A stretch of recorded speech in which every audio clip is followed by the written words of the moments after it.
Assalamualaikum warahmatullahi wabarakatuh.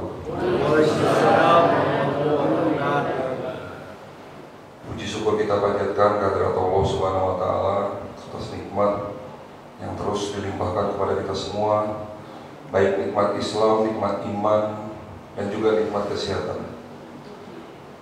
Salam serta salawat selalu tercurah kepada Nabi besar Muhammad SAW, keluarga, sahabat, dan semua pengikutnya. Insya Allah mudah-mudahan kita termasuk yang mendapatkan syafaat oleh beliau nanti di yaumil akhir. Terima kasih kepada Bapak Ketua DPI, Bapak Haji Muhammad Sadiq. Terima kasih kepada Bapak Ketua Dewan Kemakmuran Masjid, segenap pengurus, dan tentunya juga para jemaah, bapak-bapak, ibu-ibu yang dirahmati dan dicintai Allah Subhanahu wa Ta'ala. Sedikit mengklarifikasi dari MC kita, saya bukan Ustadz, mohon maaf, belum pantas kalau dipanggil Ustadz. Di sini saya hanya seorang dokter yang ingin berusaha membagi ilmu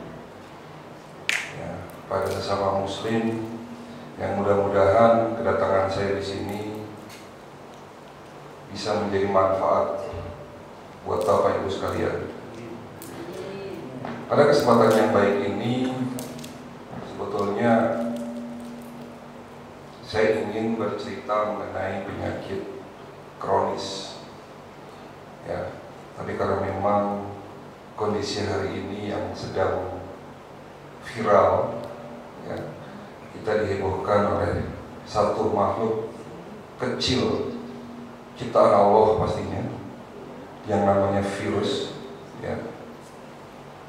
Walaupun memang sebetulnya dalam ilmu kesehatan penyebab kematian nomor 1 di dunia masih dipegang oleh penyakit jantung, koroner, dan stroke. Perlu Bapak Ibu ketahui, setiap detik, ya, ada 6 orang meninggal karena penyakit jantung koroner di seluruh dunia. Bayangkan Bapak Ibu sekalian, per detik ada 6 orang meninggal karena serangan jantung. Sementara kasus corona ini sebetulnya tingkat kematiannya itu sangat rendah dibandingkan jumlah orang yang terinfeksi. Jujur kalau mau mengatakan bahwa virus COVID-19 ini sesungguhnya ada beberapa jenis tipe, ya, ada ratusan, ya. Yang mungkin kita kenal awalnya dulunya namanya SARS, lalu sempat berkembang MERS, Middle East Respiratory Syndrome. SARS dan MERS itu tingkat kematiannya 30-40%. Sementara informasi yang kami dapatkan, kematian terhadap penyakit COVID-19 itu hanya 3,8%. Jadi sebetulnya tingkat kematian pada kasus COVID-19 ini sangat rendah. Tapi kenapa kok sangat menghebohkan? Karena memang sifat dari COVID ini lebih mudah menginfeksi orang dibandingkan virus-virus yang lain, ya, dibandingkan MERS, dibandingkan SARS, apalagi kalau bicara penyakit virus akibat penyakit meningitis, HIV/AIDS dan sebagainya. COVID ini lebih progresif untuk menularkan seseorang, ya. Jadi ini yang menjadikan hari ini dunia sedang dikatakan sebagai pandemi, ya, pandemi. Dan ini kalau saya lihat terulang setiap 100 tahun. Ya, dimulai dulu sejak tahun 1720, ya, 1820, 1920 dan sekarang 2020. Itu ulangan pandemi ya terhadap penyebaran satu penyakit. Yang terakhir kemarin tahun 1920 itu wabah kolera menimpa seluruh dunia. Ya. Dulu pernah juga bahwa penyakit penyakit cacar air. Jadi orang yang kena cacar air itu berakhir dengan kematian dulu. Kenapa Pak? Sekarang kan kalau orang kena cacar air kan santai aja gitu ya. Tidak ada yang takut dengan penyakit cacar air. Ya dulu ya sekitar 150 tahun yang lalu penyakit cacar air ini termasuk penyakit yang mematikan. Persis seperti hari ini COVID-19. Kenapa? Belum ada obatnya. Ya? Belum ada obatnya dulu. Ya. Sebetulnya bukan belum ada obatnya. Semua virus sampai hari ini belum ada obatnya, Pak. Ya. Termasuk virus influenza sekalipun itu belum ada obatnya. Jadi gini. Jadi yang bisa kita lakukan hari ini adalah meningkatkan daya tahan tubuh. Sedikit berbicara mengenai COVID-19.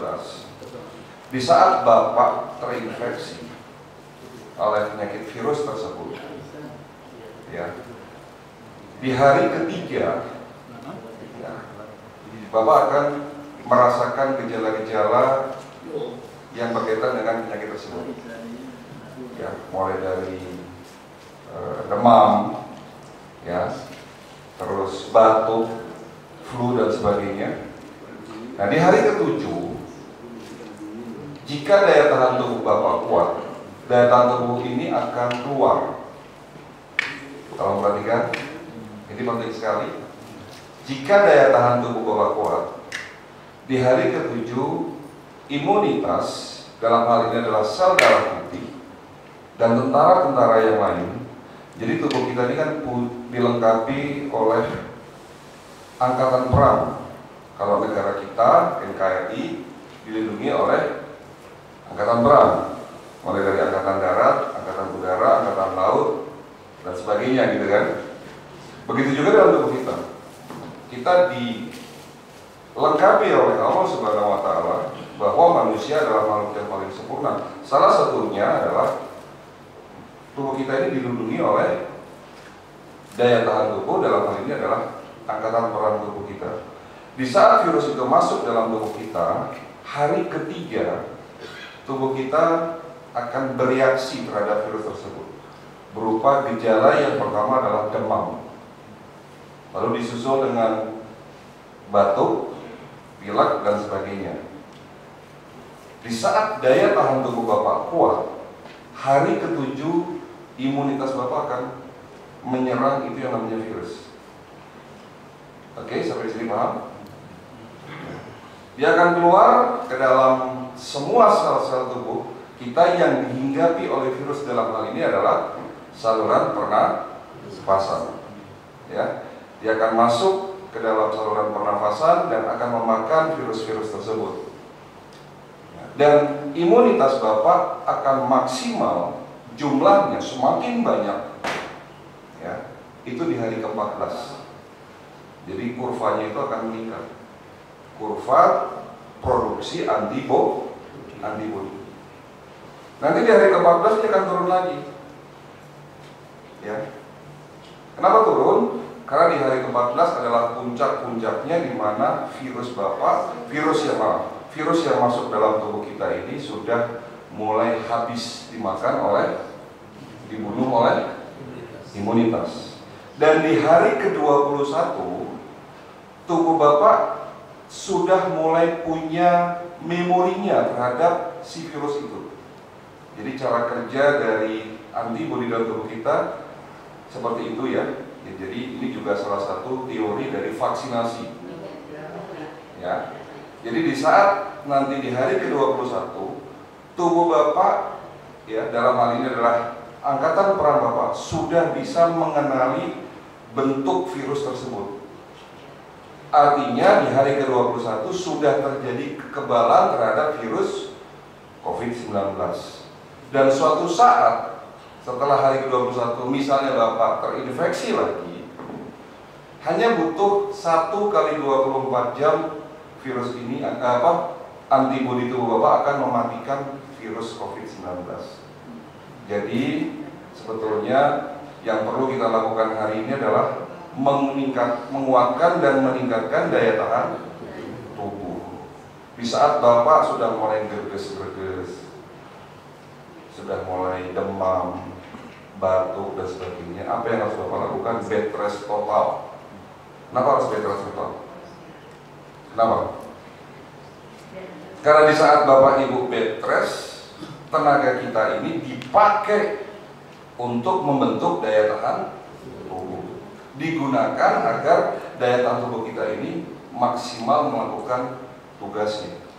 Tapi kalau di saat Bapak sudah mulai gerges-gerges, sudah mulai tidak enak badan, tapi Bapak masih melakukan aktivitas yang berat, ya, justru ini akan melemahkan daya tahan tubuh kita. Yang pertama.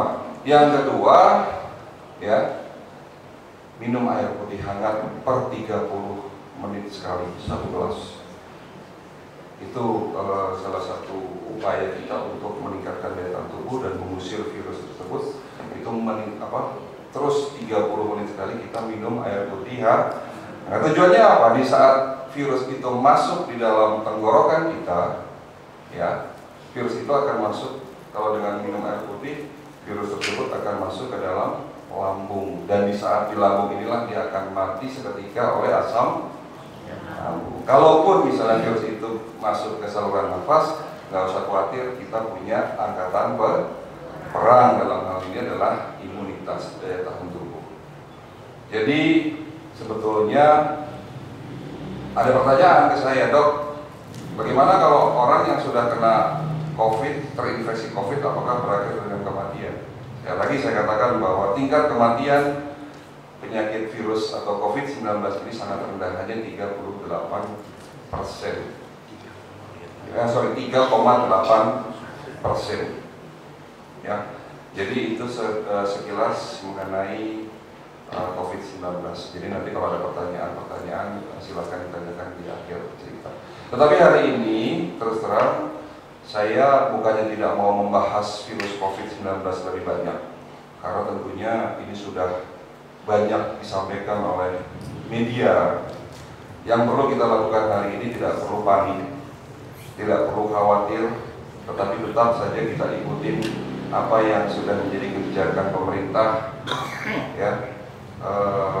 Salah satunya adalah social distancing, di mana kita kalau tidak perlu dalam tanda kutip, ya kita tidak perlu berpergian, bertemu dengan banyak orang dan sebagainya. Tetapi kalau memang ini diperlukan dan ini menjadi manfaat buat Bapak Ibu sekalian, dalam hal ini contohnya seperti hari ini, ya kumpul-kumpul di sini dalam rangka untuk beribadah pastinya awalnya, ya, karena kita sholat juga subuh berjamaah, ya, dan untuk mendapatkan ilmu. Mudah-mudahan sekali lagi apa yang saya sampaikan hari ini menjadi ilmu yang bermanfaat. Ya. Hari ini sebetulnya saya ingin bincang-bincang yang mengenai penyakit jantung, koroner, stroke, diabetes dan sebagainya. Karena justru kematian setiap hari terjadi di Indonesia di rumah sakit itu karena penyakit jantung dan stroke, Bapak Ibu sekalian. Ya, ini kan karena COVID sekali lagi menjadi pandemi dunia, jadi media semua mengeksploitasi, ya kan? Tapi kalau saya boleh jujur nih, boleh ngomong, setiap rumah sakit per harinya rata-rata kematian terhadap penyakit jantung, koroner, stroke itu 5-10 orang per hari. Banyak mana? COVID atau sakit serangan jantung? Jantung, koroner. Justru ini yang harus kita waspadai, penyakit jantung, koroner dan stroke. Ya, oke. Judulnya kenapa penyakit kronis sulit disembuhkan? Pastinya di sini Bapak Ibu sekalian selalu bertanya mungkin dalam hati bagi Bapak Ibu yang sudah mengidap sakit hipertensi, sakit jantung, sakit stroke, bahkan dianggap penyakit diabetes, terus asam urat dan sebagainya. Pertanyaannya, dok, kenapa penyakit saya kok nggak sembuh-sembuh? Dan harus minum obat seumur hidup. Ada di sini? Ada. Bapak pernah tanya, kenapa penyakit saya nggak pernah sembuh-sembuh? Kenapa saya harus minum obat seumur hidup?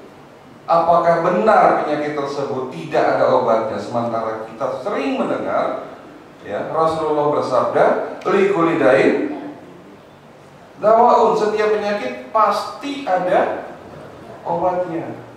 Lalu pertanyaannya, kenapa kok penyakit diabetes nggak ada obatnya? Loh dok, ada dong obatnya. Metformin itu kan obat penyakit diabetes. Bukan Bapak Ibu sekalian. Metformin yang Bapak Ibu minum itu bukan obat penyakit diabetes, tapi itu hanya sekedar menurunkan gula darah. Piroxicam dan allopurinol yang Bapak Ibu minum untuk mengobati penyakit asam urat itu bukan untuk mengobati, sekali lagi hanya sekedar menghilangkan rasanya nyeri. Ya. Amlodipin yang ibu minum itu bukan untuk mengobati penyakit hipertensi atau darah tinggi, itu hanya sekedar obat untuk nurunin tensi. Gitu kan? Paham sampai di sini? Lalu pertanyaannya, apakah tidak ada obatnya? Insya Allah ada. Makanya judul yang ingin saya angkat hari ini judulnya adalah kenapa penyakit kronis sulit disembuhkan. Sulit, kalau perhatikan kata-kata sulit bukan berarti tidak bisa disembuhkan. Apa yang menyebabkan penyakit tersebut sulit disembuhkan? Ada 3 jawaban. Yang pertama, karena gaya hidup yang salah, gaya hidup kita yang keliru, gaya hidup kita yang tidak lagi mengikuti dan mencontohkan apa yang sudah dicontohkan oleh Rasulullah SAW. Contoh, Rasulullah kalau makan, nah, memulainya dengan makan buah. Hari ini kita jangankan makan buah gitu ya. Ya Bu, siapa di rumah yang punya 3 jenis buah? Cuci tangan, ada nggak? Yang di kulkas Bapak hari ini yang punya 3 jenis buah, cuci tangan. Hanya 1 orang. Atau pertanyaannya begini, siapa di rumah yang tidak punya stok mie instan? Yang tidak punya stok mie instan ada nggak? Ada.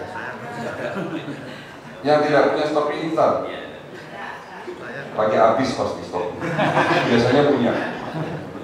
Rata-rata punya stok mie